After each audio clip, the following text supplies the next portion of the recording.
मैं तो समझता हूँ कि जंगी होनी नहीं चाहिए। ट्रम्प जो इतने अरसे से कह रहा था ना बार बार कि जी इतने त्यारे गिरा दिए, इतने त्यारे गिरा दिए, इतने त्यारे गिरा दिए, तो इसके बाद अब मोदी के पास क्या रह गया?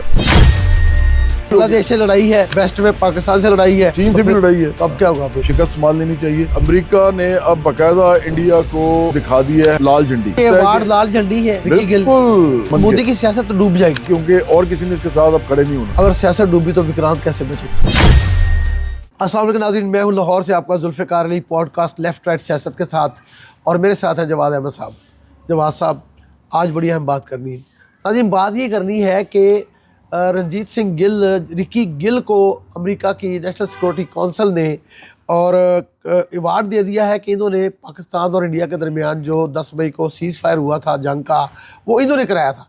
मोदी और जयशंकर कह के थक गए हैं कि ये हमने बायलैटरल सीज़ फायर किया था, किसी तीसरे मुल्क का इंक्लूडिंग अमेरिका कोई ताल्लुक नहीं था। तो पहले तो कहते थे जी ट्रंप अपने तौर पे कह रहे हैं, ट्रंप की बात सीरियस को नहीं लेना चाहिए। अब अमेरिकी हुकूमत ने, Marco Rubio secretary of state ने ये अवार्ड रिकी गिल को दे के मोहर लगा दी है कि ये ट्रंप नहीं कह रहा, ये अमेरिका की हुकूमत कह रही है कि सीज़ फायर उन्होंने कराया। तो मोदी अब क्या होगा जी, अब कैसे मुँह छुपाएगा? देखिए, नेशनल सिक्योरिटी काउंसिल जो है अमेरिका की, उसका जो है साउथ एशियन एडवाइज़र है ये आदमी, जो रिकी गिल है, रणजीत सिंह गिल। और इसने ही कहा है, मतलब इसको अवार्ड दिया है क्योंकि इसने बाकायदा पाकिस्तान और इंडिया के दरमियान में जो मुसालियत हुई थी, जंग बंदी हुई थी, ये उसने इसमें किरदार अदा किया था बहुत बड़ा। अब अमेरिकी गवर्नमेंट ने ये किया है और मार्को रूबियो ने किया है। अब आप ये बताइए कि जब उन्होंने ये इसको दे दिया इनाम या एक तरह से अवार्ड दे दिया है, तो इससे तो साबित हो गया ना कि पाकिस्तान और इंडिया की जंग जो है, अगर वो ख़त्म ना कराता अमेरिका, तो पाकिस्तान ने तो बेड़ा गर्क कर दिया था इंडिया का। और फिर रणजीत सिंह गिल भी इंडियन ही है, एक्सपैट्रिएट इंडियन है। वो क्यों इसमें पड़ा? इसलिए पड़ा कि उसको पता था कि मेरा जो जहाँ से मैं आया हुआ हूँ इंडिया से, उधर ज़्यादा मसला होगा, प्रॉब्लम होगी उन लोगों को, क्योंकि उन्होंने एक जंग स्टार्ट किया। ओरिजिन तो यही है ना, पैदा उधर हुआ। हाँ, तो उसका एक मोहब्बत है ना उसके साथ, और अच्छा किया उसने। मैं तो समझता हूँ कि जंगी होनी नहीं चाहिए, हम तो अमन के पैगंबर हैं। लेकिन इससे साबित ये होता है कि ट्रम्प जो इतने अरसे से कह रहा था ना बार बार कि जी इतने त्यारे गिरा दिए, इतने त्यारे गिरा दिए, इतने त्यारे गिरा दिए, और वो पूरी दुनिया में जंग अंसाई का बाइस बनता था, ये उसकी बात बनती थी इंडिया के लिए। अब तो इस पर मोहर लग गई है कि ये गवर्नमेंट की तरफ से हुआ, सिर्फ ट्रम्प नहीं कह रहा। एज वो कहते हैं ना, ट्रम्प कई दफा खुद भी as a person non serious बातें भी लोग कहते हैं कर जाता है। हालांकि मेरे ख्याल में तो उसको इतना तो पता ही है कि वो अमेरिका का सदर है, अमेरिका का सदर है। जो भी बात करेगा ऑफिशियली, हाँ, जो बात वो करेगा ऑफिशियली होगी, ऐसे तो नहीं कर सकता। लेकिन मुझे लगता है कि इससे एक बात अब साबित हो गई है कि गवर्नमेंट ने भी, अब जो बाकायदा हुकूमत है, जो रियासत है अमेरिका की, रियासत है मुत्तहिदा अमेरिका, उसने अब ये कह दिया है कि ये जंग बंदी हुकूमती सतह पे कराई गई है, और उसने ऐलान कर दिया इसका। तो इसके बाद अब मोदी के पास क्या रह गया? अब देखिए, मोदी जो है ना, उनको चाहिए कि इस वक्त सिर्फ और सिर्फ इंडिया की मैशत को देखें, क्योंकि मैशत का बुरा हाल हो रहा है वहाँ पे। इसी वजह से वहाँ पे मज़हब के ऊपर, और उसके अब तो इवन उन्होंने मसीहियों के ऊपर भी जुल्म करना शुरू कर दिया। पहले तो मुसलमानों पे कर रहे थे सिर्फ, पाँच किए, 5 मसीह हलाक कर दिए। हाँ, तो अब देखिए ना कि हिंदू वहाँ पे जो है, क्रिसमस के दिन आखिरकार तो सारे इंसान हैं। हिंदू भी हमारे मतलब इंसान है, हमारी तरह के इंसान है। हम उनकी भी खुशहाली चाहते हैं, तरक्की चाहते हैं। आम हिंदू ऐसा नहीं है। वही तो मैं कह रहा हूँ कि अगर आप उनको, आम हिंदू को एक्चुअली वो भड़का रहा है ना।